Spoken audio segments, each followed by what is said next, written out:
2 বছর থেকে 5 বছর পর্যন্ত তার কারাদণ্ড হওয়ার একটা সম্ভাবনা। আজকে যে মামলাটা শুনানি হয়েছে এটা হচ্ছে নারী ও শিশু নির্যাতন দমন আইন 11 গ ধারা অনুযায়ী মামলাটা রুজু হয়েছে। এটা হচ্ছে যৌতুকের জন্য যদি কোনো স্বামী তার স্ত্রীকে নির্যাতন করে সাধারণ জখম ঘটায় তাহলে এই ধারায় মামলা রুজু হয় এবং এই মামলাটা যদি আমরা প্রমাণ করতে পারি ঘটনাটা, তাহলে এই মামলার যে আসামি আব্দুল্লাহ আল মামুন নারী শিশু নির্যাতন দমন আইনের 11 গ ধারা মোতাবেক। আমাকে অনেকেই প্রশ্ন করেছেন, এই অতীতে এই প্রশ্নটা আমি সম্মুখীন হয়েছি। আপনি মামলার যখন আসামি হবেন, মামলার আসামি হলে আপনি জামিন পাবেন। জামিন পাওয়াটা এটা আপনার একটা রাইট। আপনি কিছুদিন কাস্টডির পর বা মামলা গুরুত্ব বুঝে কাস্টডির পর আপনি জামিন পেতে পারেন, কিন্তু জামিন পাওয়ার মানে এই না যে আসামি মামলা থেকে পুরোপুরি রিলিজ হয়ে গেল। ঠিক আছে, একটা ট্রায়াল ম্যাটারে যাবে মামলাটা, সাক্ষী হবে, জেরা হবে, তারপর আর্গুমেন্ট হবে, এরপরে ফাইনালি একটা ডিসাইড হবে মামলাটা মামলাটা কি সাজা হচ্ছে নাকি খালাস হচ্ছে। সুতরাং যে মামলাগুলোতে আব্দুল্লাহ আল মামুন এলাইস প্রিন্স মামুন জামিনে আছেন, এই প্রত্যেকটা মামলায় কিন্তু থানার জিআর মামলা, থানাতে রুজুকৃত মামলা এবং প্রত্যেকটা মামলার প্রাথমিক সত্যতা আছে মর্মে এই প্রত্যেকটা মামলার আইও বিজ্ঞ আদালতে চার্জশিট দাখিল করেছেন এবং চার্জশিটের যথোপযুক্ত আইনগত এবং ঘটনার সাথে সম্পর্কিত ইন্টেনশন, ক্রিমিনাল ইন্টেনশন এবং নলেজ ছিল বলেই কিন্তু বিজ্ঞ আদালত এই আসামির বিরুদ্ধে অভিযোগ গঠন করেছে। সুতরাং এই মামলাগুলো যে এমনি এমনি হয়ে যায় বা আপনারা গণমাধ্যম কাজ করেন থানাতে বা কোর্টে ইচ্ছা করলে একটা মামলা করে ফেলা যায় না, মামলার যদি ঘটনার উদ্ভবের উপাদান বা কজ অফ অ্যাকশন না থাকে।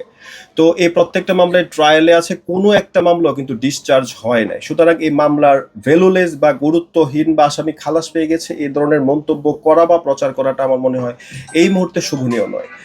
সর্বনিম্ন 2 বছর থেকে 5 বছর পর্যন্ত তার কারাদণ্ড হওয়ার একটা সম্ভাবনা রয়েছে। আসামি পক্ষ একটি জামিনের দরখাস্ত করেছেন গতকালকে বিজ্ঞ সিএমএম আদালতে। সিএমএম সাহেব এই মামলার গুরুত্ব বুঝে এই মামলাটা আজকে শুনানির জন্য রেখেছিলেন।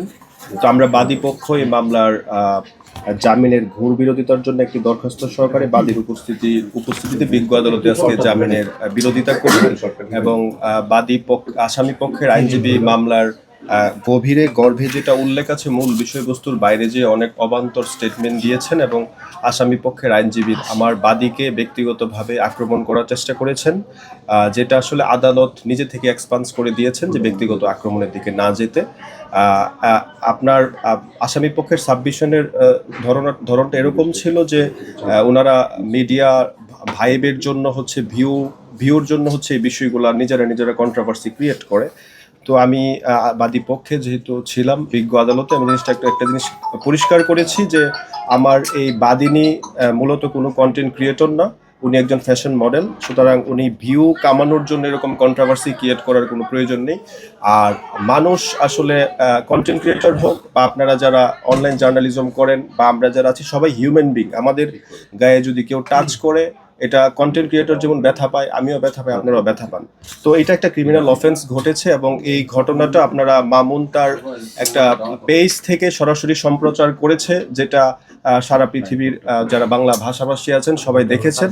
এটা একটা ক্রিমিনাল গুরুতর অফেন্স হয়েছে, যে গুরুতর অফেন্সের ভিত্তিতে এই বাদিনীকে উদ্ধার করার জন্য সংশ্লিষ্ট থানা পুলিশ নিজে এখানে উপস্থিত ছিলেন এবং মামলার পুরো প্রসিডিউরটাই হচ্ছে থানা পুলিশের এটা সরাসরি অংশগ্রহণের মাধ্যমে সম্পন্ন হয়েছে।